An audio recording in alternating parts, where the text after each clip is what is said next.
কৃতি সন্তান জনাব জিয়াউল ইসলাম, বিশেষ অতিথি মদনমোহন বিশ্ববিদ্যালয়ের প্রফেসর জনাব জয়ন্ত দাস,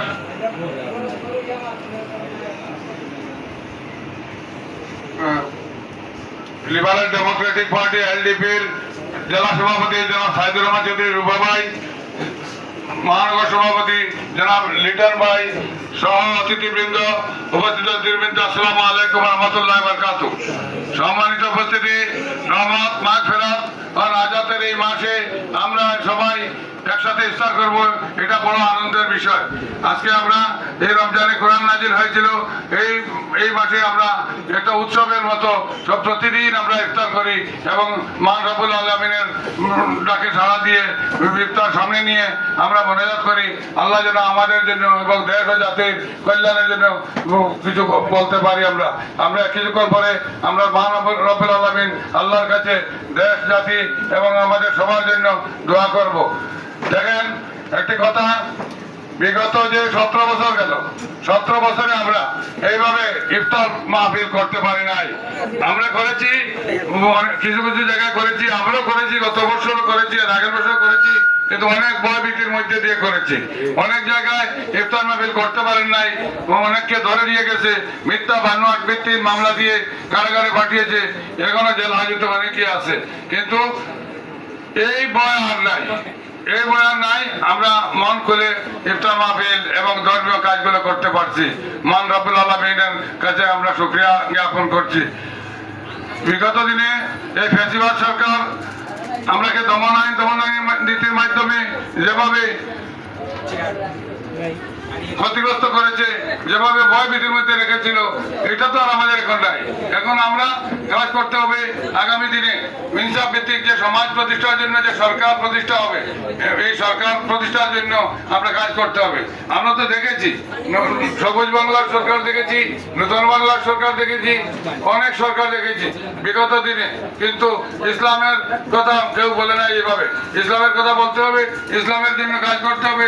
আগামী সরকার ইসলামের ধর্মীয় মূল্যবোধের সরকার প্রতিষ্ঠিত করার জন্য আমরা সবাইকে ঐক্যবদ্ধভাবে কাজ করতে হবে। কারণ আমরা মুসলমানেরই বাংলাদেশ, এই বাংলাদেশে আমরা ইসলাম প্রতিষ্ঠিত হওয়া জরুরি। আমরা দিল্লির তাবেদারি আর চাই না।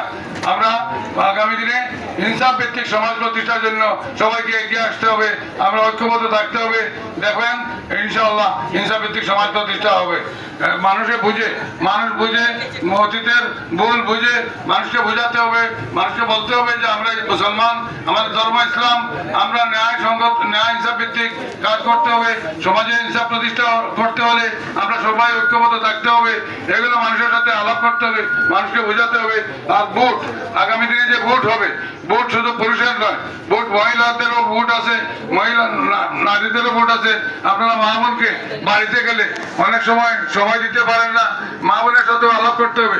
জাতীয় কিছু ব্যাপার, ইনসাফ ভিত্তিক সমাজ প্রতিষ্ঠার যে ব্যাপারগুলো আছে, মহিলাদেরকে বোঝাতে হবে। মহিলা টিম গঠন করে, এখন থেকে আমরা মহিলা টিম গঠন করে মহিলাদের মাধ্যমে মহিলাদেরকে বোঝাতে হবে। দেখেন, 10 বছর যে বাচ্চার বয়স ছিল বিগত 17 বছর আগে, তার বয়স এখন 27 বছর, সে আওয়ামী লীগ ছাড়া কিছু দেখে নাই, যে এই আওয়ামী লীগের দুঃশাসন ছাড়া কিছু দেখে নাই। দুর্নীতির দুঃশাসন, অপকর্ম এবং মানুষকে এইভাবে নাজেহাল করা, এটাই দেখেছে। কিন্তু তাকে বুঝাতে হবে, তার বয়স 27, কিন্তু তাকে এখনো বুঝে নেই যে আওয়ামী লীগ বুঝেছে। তাকে বুঝাতে হবে যে আমাদেরকে এই ইসলামের সপক্ষে শক্তিকে যুদ্ধাপরাধী, জঙ্গি আখ্যা দিয়ে তারা দমননীতির মাধ্যমে আমাদেরকে এইভাবে করে রেখেছিল। কিন্তু এখন ইসলামের মূল্যবোধ পক্ষে কাজ করতে হলে, ইনসাফ ভিত্তিক সমাজ প্রতিষ্ঠা করতে হলে আমরা সবাই ঐক্যবদ্ধ থাকতে হবে। আসুন আমরা ঐক্যবদ্ধ থেকে আগামী সরকার প্রতিষ্ঠার জন্য অঙ্গীকারবদ্ধ হই। আমরা সংক্ষিপ্ত বক্তব্য শেষ করছি। এখন কিছুক্ষণের মধ্যে দোয়া হবে, দোয়া করবেন। আসসালামু আলাইকুম।